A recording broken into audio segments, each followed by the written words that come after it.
Following the 5 ways of St. Thomas Aquinas, we followed it up with a topic about the teleological argument or the argument of design. It was under the intelligent and the creative mind of Benji Pagapa. Hello, Benji!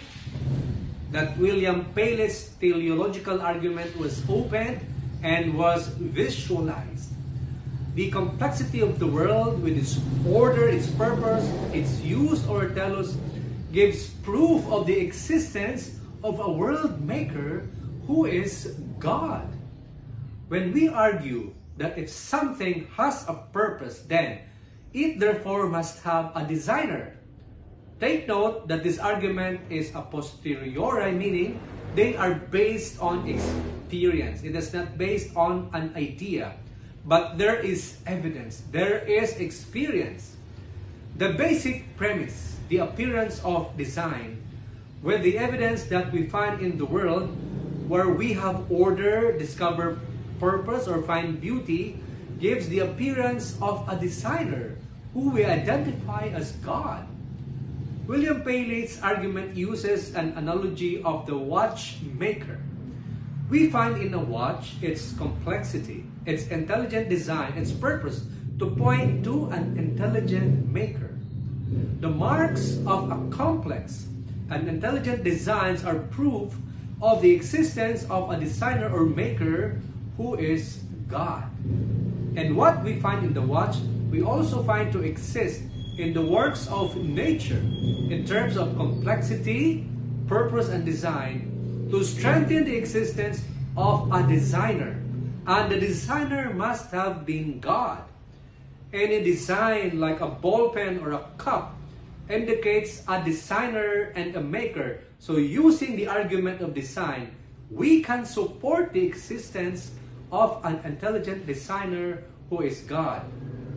This argument sounds convincing, but it received a critic from David Hume, citing that the argument is so flawed, the use of analogies to explain the proof of God's existence was weak. For example, the construction of a house cannot be compared to the creation of the world. Their differences are too big, or because the world is so complex, it might suggest the idea of the existence of many gods.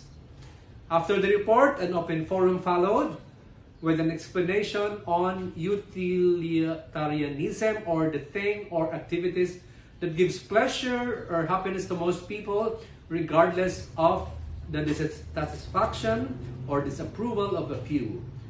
We also learned that David Hume was an agnostic, which helped explain his position and critic to William Paley's theological argument. But we affirm David Hume's criticisms. We welcome criticisms because it develops our critical thinking. And we need to learn the art of questioning because we are rational beings. Now, William Paley's watch analogy was criticized by David Hume because it is a false analogy or an error in reasoning. The world and watch cannot actually be compared. We support the idea that the watch, that is a complex invention, has a designer with a purpose in mind. And the world shows the appearance of design. Looking at the complexity and orderliness in the world will give us the idea of an intelligent designer, and that is the proof of the existence of God. The watch, which is mechanical, and the world, which continuously evolves, is an unsound analogy. The process of evolution may illustrate the complexity of the world, and not because it followed a design. Darwin's idea of evolution may refute the argument of design because objects found in the world could be designed or evolved. Because of the complexity, because of the many parts perhaps, it is not only because of one God, but many gods in collaboration. Just like making the watch, where it could have been made by more than one person. Having understood the teleological arguments, telling us about purpose, a question was thrown to each one. Do you know your purpose? And somehow we have an idea. Like being in the seminary is following my purpose. But it will be made clearer in the process of formation.